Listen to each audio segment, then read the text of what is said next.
पुनः एक बार मैं शरद यादव जी के करीबी रहे सागर लोहिया जी के साथ हूँ। सागर लोहिया जी के बारे में बहुत ज़्यादा मुझे परिचय देने की ज़रूरत नहीं है, ये परिचय के मोहताज नहीं हैं। कुछ वार्ता करते हैं हम। अभी भी आपके सामने बहुत से चैनलों ने दिखाया, आपको एग्जिट पोल दिखाए, काफ़ी चर्चा आप लोगों ने सुनी होगी। सागर जी के भी कुछ अपने विचार हैं, इनसे भी बातचीत की जाती है। मेरा सवाल है सागर जी से, अभी अभी जो रिजल्ट आए हैं, रिजल्ट में शासन प्रशासन की जो मंशा थी या नहीं थी, क्या था? ईवीएम पे आरोप लग रहे हैं। समाजवादी पार्टी जहाँ जहाँ इलेक्शन जीती है, इनके कैंडिडेट जहाँ जहाँ जीते हैं, वहाँ पे बहुत वोट मार्जिन जो है बहुत कम है। लेकिन बीजेपी जहाँ जहाँ से जीती है वहाँ पे वोट मार्जिन बहुत ज़्यादा है। इसके बारे में आप क्या कहेंगे? आप लोग को बहुत बहुत धन्यवाद। दोबारा आपने रिजल्ट आने पे मेरा बयान आप दर्ज कर रहे हैं। आपके दर्शकों को भी बहुत बहुत अभिनंदन। देखिए, ये जो अभी जनादेश आया है और कल दिन भर हम लोग बैठ के इसको देखते रहे कि कहाँ पे क्या अंतर आया, और प्रशासन का जो मामला, प्रशासन के ऊपर एक सरकार को जिताने के लिए विपक्ष जो एक पुरजोर तरीके से ये आरोप लगाता रहा कि ईवीएम को बदला जा सकता है और प्रशासन जिताने के लिए सरकार को पूरी तरीक़ा से अधिकारियों की नियुक्ति की गई है। उसको लेके अखिलेश जी ने अपने कार्यकर्ताओं को, अपने पदाधिकारियों को आह्वान किया कि भाई आप उसको मुस्तैदी से उसकी सुरक्षा करिए। लोगों ने सुरक्षा भी किया पूरी तरीके से।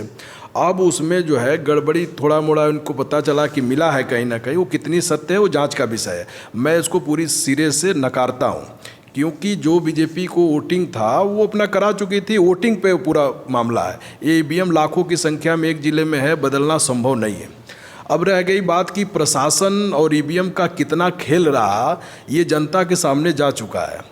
अगर आप देखेंगे तो पूर्वांचल से लेके आप बलिया से लेके और गाजियाबाद तक देख लीजिए, तो बीजेपी जिन सीटों को जीती है, बीजेपी 274 के करीब सीटें बीजेपी के पास आई है और सपा 211 पे इनकी है और बाकी इनके बहुमत की जो भी गठबंधन की सीटें हैं।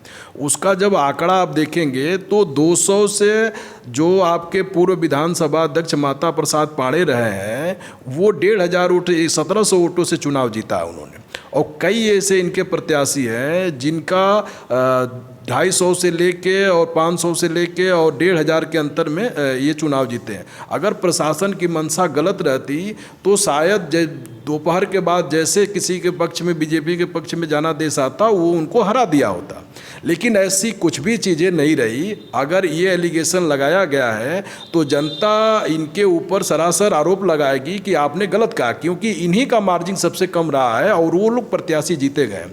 देखिए, जनता ने बीजेपी को जनादेश दिया है और वो जनादेश हम आपके चैनल के माध्यम से एक बार कह चुके थे कि बीजेपी संगठन लेवल पे काम कर रही है और ज़मीन पे काम कर रही है। उसने बूथों को ध्यान दिया और एक बड़ा वर्ग का वोट जो है ना उसके साथ है।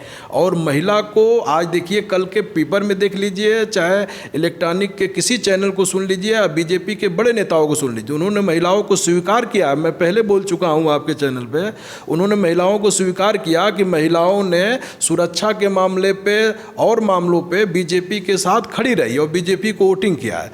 जो एक मार्जिन से 20-20 और 30-30 हज़ार, 40-40 हज़ार के मार्जिन से बीजेपी की जो जीत हुई है, ये भी बहुत बड़ा एक प्रश्न है। और विपक्ष को इस पे बैठ के समीक्षा करना चाहिए कि आखिर जनता ने, जिसको ये लोग कहते आए कि जनता लड़ रही है और बीजेपी के खिलाफ तमाम बेरोजगारी, भ्रष्टाचार से लेके और देश की उन तमाम संस्थाओं को जिनको इन्होंने कह रहे थे कि बेच रहे हैं वो, और संस्थाएं, संविधान खतरे में है, उन सबको नकार के एक बड़ा वर्ग बीजेपी को जनादेश दिया है।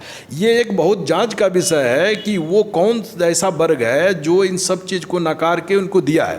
देखिए, हमारा जो ओपिनियन है, हम लोग ये पूरी तरीक़ा से मानते हैं कि अभी बीजेपी को हराने के लिए बीजेपी से बड़ी लाइन आपको खींचनी पड़ेगी।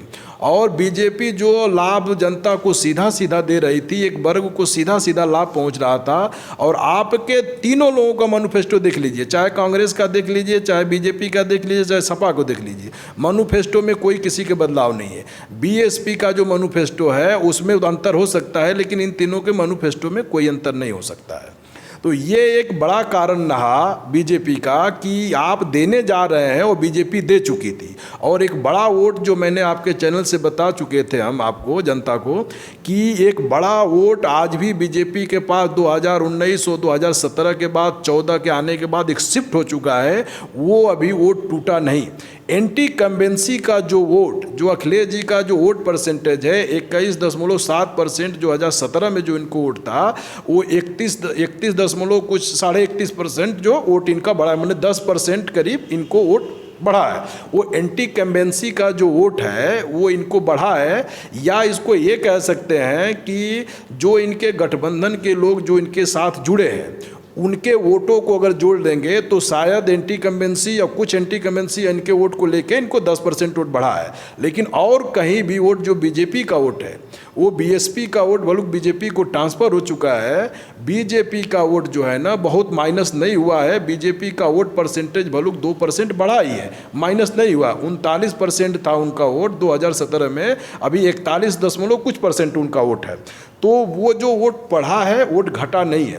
तो जो प्रशासन और ईवीएम पे जो सवाल उठाया था विपक्ष ने, वो सरासर गलत है। ये चुनाव आयोग पे प्रश्न है कि चुनाव आयोग के ऊपर ये साफ पारदर्शिता तरीक़ा से चुनाव न कराने के लिए, चुनाव नहीं कर पाना और बीजेपी के लोगों को या सरकार के लोगों को एक मतलब गलत साबित करने के लिए विपक्ष ने जो भूमिका अदा की वो गलत है। अपनी कमियों को विपक्ष शायद नज़रअंदाज करके अपने संतोष के लिए ईवीएम पे दोषी दे रहा है, ना कि ये बता रहे हैं कि हमको वोटिंग नहीं हुई है। ये सब एक मेरा सवाल है छोटा सा, बीच में अभी दर्शकों से मेरी बात हुई, कुछ लोग मेरे पास कॉल किए, बातचीत हुई, उन्होंने बताया समाजवादी पार्टी का वोट परसेंटेज बढ़ा है और भारतीय जनता पार्टी का जो है घटा है। तो इसमें उन लोगों की जो शंका है, उन लोगों का जो है मन में जो वहम या आप कुछ कह लीजिए कि उन लोगों को कहीं ना कहीं शंका है कि ईवीएम के माध्यम से ऐसा हुआ है। तो ऐसा तो नहीं इनका वोट परसेंटेज घटा है और मार्जिन भी जीत की कम है समाजवादी पार्टी की और इनकी ज़्यादा है। तो इसको किस दृष्टि से आप देखते हैं और कैसे दर्शकों को बताएंगे? देखिए, ये गलत है। 2017 में समाजवादी पार्टी का वोट परसेंट था 21.7%, तो वो बढ़ा है। लेकिन उसके सहयोगी दल को जब देखेंगे, ओम प्रकाश राजभर का 5 लोकसभाओं में अच्छा खासा, मतलब 5 जिला का ये 6 जिले में अच्छा खासा वोट परसेंटेज है। वो वोट परसेंट पूरे का पूरा ट्रांसफ़र हुआ है, जिसमें गाजीपुर, बलिया, आजमगढ़, बनारस की कुछ हिस्से में आप मऊ ये सब देखेंगे तो अच्छी संख्या में गाजीपुर की सातों चली गई है। ओम प्रकाश राजभर की वजह से गई है समाजवादी पार्टी को। बलिया में 7 में 4 सीटें गई है, आजमगढ़ की 10 की 10 चली गई है, मऊ में गई है। ये जो सीटें हैं, ये इस वोट परसेंट को देखिए, जयंत चौधरी के वोट परसेंटेज को देखिए, तो ये इसी में जोड़ा गया है। तो इसमें जब जोड़ेंगे आप इसको तो वो बढ़ा है इन लोगों का परसेंट, इनके गठबंधन का। दूसरी चीज़, बीजेपी के जो वोट परसेंटेज है, बीजेपी का जो वोट परसेंट देखेंगे वो 1% बढ़ा ही है, माइनस नहीं हुआ है। 1% बीजेपी का वोट परसेंटेज बढ़ा है, माइनस नहीं हुआ। सीटों में अंतर आया है और इनकी सीटें बढ़ी है, बीजेपी की सीट घटी है। तो बीजेपी को जो समीक्षक थे वो माने थे कि उस समय जो 2017 में उनको जनादेश दिया था, कुछ लोग नाराज़गी की वजह से, कोई जिस आम जनता में जो एंटी कम्बेंसी बनी थी इनके मंत्रियों की वजह से, सरकार की वजह से, जो भी उससे 100 सीटें हार सकते हैं। लेकिन इन्होंने 57 के करीब सीटें करीब हारी है ये। तो 325 से ये माइनस हुए हैं, तो 57 के करीब सीटें ऐसे करीब मतलब हारे हैं, 50 के करीब सीटें। तो अभी आप बता रहे थे ओम प्रकाश के बारे में, ओम प्रकाश राजभर के बारे में, कि उन्होंने गाजीपुर में 7 की 7 सीटें जीती। तो ओम प्रकाश राजभर का और जातीय समीकरण था या इनके साथ एक दिग्गज और आए थे, स्वामी प्रसाद मौर्य जी, वो खुद चुनाव हारे और क्या अपने कार्यकर्ताओं को वो नहीं समेट पाए, या राजभर जी का ऐसा क्या था जादू जो वहाँ पे गाजीपुर में उनका क्या प्रभाव था पूर्वांचल में कि वो अपनी 7 सीटें जीते और मौर्य जी का बिल्कुल जो है मौर्य इनके साथ था या नहीं था, इसको आप ही बताएंगे चूँकि मुझे ज़्यादा जानकारी नहीं है। देखिए राजभर को हम लोग वहीं के रहने वाले हैं। राजभर का वोट जो है आज भी उसके साथ है, और ये सत्य है कि वो 2007 से पहले 2002 से जब देखेंगे, उसके बाद जब से पार्टी बनाया है उन्होंने उसी ये बेल्ट में अच्छा काम किया है, और वो जब भी जहाँ गए हैं उनका वोट उनको ट्रांसफ़र हुआ है। यहाँ तक कि पंचायत चुनावों में भी उनका वोट उनके पार्टी को जाता है। यहाँ तो रह गई आपका स्वामी प्रसाद मौर्य की, तो स्वामी प्रसाद मौर्य या केशव मौर्य हुए या बाबू सिंह कुशवाहा हुए या अभी केशव देव मौर्य इनके गठबंधन में थे बदायूं वाले, इन लोगों केशव देव मौर्य भी हारे, उनके बेटा भी हारे, स्वामी प्रसाद मौर्य भी चुनाव हारे हैं, यानी तक कि बाबू सिंह कुशवाहा के भी लोग लड़ रहे थे वो भी चुनाव हारे हैं। तो आप इस तरह से देखेंगे तो मौर्य का एक बड़ा तबका, अगर केशव मौर्य का एरिया देखेंगे तो वो खुद ही अपने ज़िले में हारे हैं, अपने विधानसभा में आ रहे हैं वो, और अच्छे खासे अंतर से हार गए सीएम होते हुए, डिप्टी सीएम होते हुए। मौर्य का जो वोट है आज भी एक बड़ी संख्या में बीजेपी के साथ है। पटेल का एक बड़ी संख्या में वोट जो है बीजेपी के साथ है। यादव को छोड़ दिया जाए, मुसलमान को छोड़ दिया जाए तो मोस्ट बैकवर्ड का एक बड़ा तबका 80% 60% कह लीजिए तो वो बीजेपी के साथ आज भी शिफ्ट है। मोस्ट बैकवर्ड और मोस्ट दलित बीजेपी के साथ है, उसमें मौर्य इनको वोट न दिया है ना इनके कहने पे गया है। अच्छा, एक चीज़ बताइए, केशव मौर्य भी चुनाव हार गए, स्वामी प्रसाद मौर्य भी चुनाव हार गए, क्या मौर्य बिरादरी ने, चूँकि ये तो एक बिरादरी के सारे उत्तर प्रदेश में कुछ बताने की जरूरत नहीं मुझे, जो कंडीशन है, तो मौर्य जो बिरादरी थी इन्होंने अपने नेतृत्व को नकार दिया, अस्वीकार कर दिया है, तो आगे क्या कंडीशन होगी मौर्य बिरादरी की? कौन सा नेतृत्व आपको दिख रहा है आने वाला? देखिए मैं जब से देख रहा हूँ मौर्य इनको कभी ये जिला वाइज या एरिया वाइज मौर्य का लीडर हो सकते हैं, या मौर्य कौम में मौर्य बिरादरी में सर्वमान्य लीडर हैं कि मौर्य जाति के हैं, तो ये मौर्य माने जा सकते हैं कि मौर्य के लीडर है, कोई कह सकता है। मौर्य इनको लीडर नहीं माना है। आप पूरी तरीक़ा से देख लीजिए कि पूरी इनके जाने पे चाहे बदलने पे मौर्य इधर उधर गई नहीं। इसके पहले भी देखेंगे तो मौर्य बीजेपी का वोटर रहा है। जब ये केशव प्रसाद मौर्य का जो अस्तित्व आया है वो 2014 से आया है, और 2014 के बाद प्रदेश अध्यक्ष बनाए गए हैं, तब केशव प्रसाद मौर्य, उसके पहले भी मौर्य बीजेपी को वोटिंग करता आया है।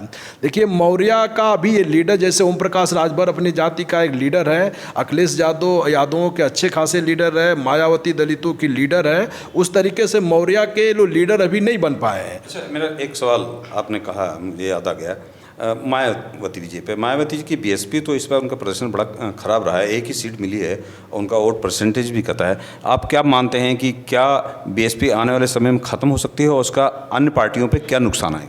देखिए बीएसपी को 1989 से देखेंगे तो बीएसपी 13% वोट से उसने चालू किया, 13% वोट 89 में पाई थी। उसके पास से उसका वोट परसेंटेज बढ़ता गया, और 2002 और 2007 और 2012 इन तीनों में उसका वोट परसेंटेज जो है 30 से लेके और आपको मान के चलिए 25 ऐसे करके हो गया। 2017 में इसके वोट परसेंटेज 22 हुए, अभी 12% पे आके टिक गए इस समय।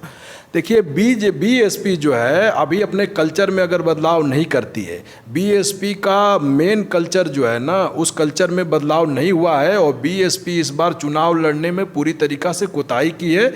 वो केवल मायावती जो है टिकट इस बार बेची है, और ना तो संगठन पे उन्होंने ध्यान दिया और ना ही वो ज़मीन पे उतरी। तो बीएसपी का जो वोटर है वो सपा की तरफ न जाके बीजेपी की तरफ बीएसपी का वोटर शिफ्ट हुआ है, और ये इसीलिए बीजेपी को ज़्यादा संख्या में जाना देश में। क्षेत्र में जो चर्चा थी, मैंने सुना फील्ड में जाने के दौरान, मैंने जो है तो कार्यकर्ताओं में एक आवाज़ उठ रही थी, और लोग कह रहे थे, अन्य पार्टी के कार्यकर्ता कह रहे थे कि बीएसपी जो है, बीएसपी के पूरा कैडर जो है भारतीय जनता पार्टी का बी टीम का काम कर रहा है, ऐसा था क्या? नहीं, देखिए ये तो कहना वो करना वो तो सबको अरविंद केजरीवाल को लोग कह रहे हैं, जिससे लोग नाराज हो कह देंगे। देखिए यहाँ द्वंद्वता सब में चल रहा है, ठीक ना। बीजेपी को हराने के लिए 19 में मायावती ने सपा से भी गठबंधन कर लिया, तो वो थोड़े था कि मायावती जी ने गठबंधन किया तो बीजेपी की बी टीम थी तो इसमें आगे गठबंधन कर ली। कभी आप कांग्रेस को कहते हैं कि कांग्रेस बीजेपी एक है, कभी आप किसी और को, ओम प्रकाश राजभर अभी तक बीजेपी में थे, ये कोई ऐसा मामला नहीं है। बीएसपी अपना अस्तित्व बचाने के लिए जैसे उसको लड़ना था वो नहीं लड़ पाई, और 19 से उन्होंने माइनस होकर 18 सीट माइनस हो गई, उनके वोट परसेंटेज भी माइनस हुए, और वो उनका पार्टी जो है पूरी तरीक़ा से अस्तित्व विहीन हो गई। ये मायावती को सोचना चाहिए कि बीएसपी के लीडरों को सोचना चाहिए कि पूरी भारत में मायावती दलितों की एक बड़ी लीडर है, और दलितों के अस्तित्व पे सबसे बड़ा प्रश्न हो रहा है कि उनकी राजनीतिक अस्तित्व को नकारा जा रहा है। उन्हीं के वोट जो है ना, जो बाबा साहब और कांसी राम के जो सपने रहे, उनके उस सपनों पे न पार्टियां जा रही हैं, न उनके मूवमेंट पे जा रही हैं, उनके सपने मूवमेंट खत्म हो जा रहे हैं। उनके वोट जो है ना बीजेपी के साथ बीजेपी के तरफ लाभ के साथ शिफ्ट हो चुके हैं, और ज़्यादातर वोट शिफ्ट हो चुके हैं जो बीजेपी उस पर अच्छा तरीका से उस वोट को फ़ायदा उठा रही है। मेरा आखिरी सवाल है आपसे, 2024 आने वाला है, संसदीय चुनाव आने वाले हैं। आप जो अभी इलेक्शन हुआ है, बीजेपी का प्रदर्शन अच्छा रहा किसी भी कंडीशन में, तो आप इस जो है विधानसभा इलेक्शन का संसदीय चुनाव पे क्या असर आने वाला है, इसके बारे में थोड़ा सा बात करें। देखिए, एक कांग्रेस के खिलाफ जो है ना, कांग्रेस से बाहर जो तीसरे मोर्चे का गठन होना था, उसके लिए ममता जी और शरद पवार जी अपना अपना गुट तैयार कर रहे थे। और इसके पहले भी एक बार ये लोग प्रयास किए थे जिसमें शरद जी ने देश में एक बड़ा मूवमेंट कांग्रेस के पक्ष में बना रहे थे बीजेपी के खिलाफ, तो उसको तोड़ने में इन लोगों की बड़ी बड़ी भूमिका रही। अब ये अपने पक्ष में कि हम लालची में कि हम प्रधानमंत्री बन जाए, इसके पक्ष में ये जो 5 राज्यों का चुनाव था, ये तय करता कि बीजेपी अगर इसमें ज़्यादातर हार जाती तो शायद इन लोगों को एक बड़ा देश में एक बड़ा मतलब माहौल बनता, और इन लोगों के गठबंधन को एक फ़ायदा होता कि हम लोग गठबंधन बनाया जा सकता है, और ये लोग गठबंधन बना के कर लेते। लेकिन एक इन वर्ग को, जो ये 4-5 नेताओं की एक टोली थी जो एक अलग तरीके से बीजेपी के खिलाफ कांग्रेस को नज़रअंदाज करके एक बड़ा संगठन बनाने के, मोर्चा बनाने के प्रयास कर रहे थे, इनके मोर्चे पे पूरी तरीक़ा से ब्रेक लग गया। और तीसरे नंबर की कांग्रेस और बीजेपी के बाद तीसरे नंबर की क्षेत्रीय दलों में कोई पार्टी उभर के आई है जिसकी 2 राज्यों में गवर्नमेंट है, तो वो आम आदमी पार्टी हो गई। अब इससे इनको सीख लेना चाहिए, चाहे अखिलेश जी हो, चाहे आरएलडी हो, चाहे जयंत चौधरी हो, या आपके बिहार की पार्टी आरजेडी हो, या ममता जी हो, जिनको सीख लेना चाहिए कि संगठन जो है सर्वप्रथम है। संगठन के बदौलत, संगठनात्मक ढांचे के बदौलत आज अरविंद केजरीवाल ने एक बड़ी पार्टी कांग्रेस को, जो अनवरत सत्ता में आती रही है, और वहाँ की लोकल पार्टी, जो लोकल पार्टी प्रकाश सिंह बादल की रही, फिर उसके बाद से कैप्टन भी अपनी पार्टी बनाए, और इन बड़े नेताओं को, प्रकाश सिंह बादल, उनके लड़के, फिर आपके नवजोत सिंह सिद्धू, वहाँ का वर्तमान मुख्यमंत्री को हराने वाला, वहाँ का मोबाइल बनाने वाला व्यक्ति रहा। तो एक बड़ा मतलब तबका को आम आदमी पार्टी ने वहाँ मात दे के, बस इस आधार पे कि संगठन मजबूत था, और दूसरी वहाँ के जनता के लिए इन्होंने एक अलग विकल्प और अलग सपना देके, काम का वो सपना देके उन्होंने वहाँ पे अपना जनादेश लाने के प्रयास किया। तो ये जो बड़ा एक तबका जो वो बनाना चाहता है, एंटी कांग्रेस के पक्ष में जाके एक मोर्चा बनाना चाहता था, इनके ब्रेक लग गया।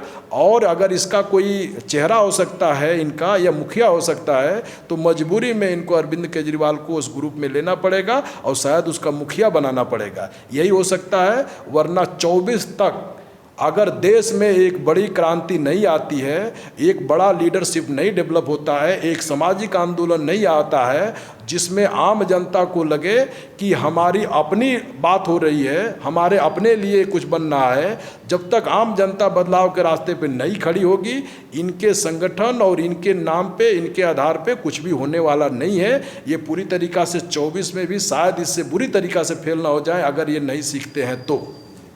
बहुत बहुत धन्यवाद। ये थे हमारे साथ सागर लोहिया जी। दर्शकों को बहुत बहुत धन्यवाद। Thank you.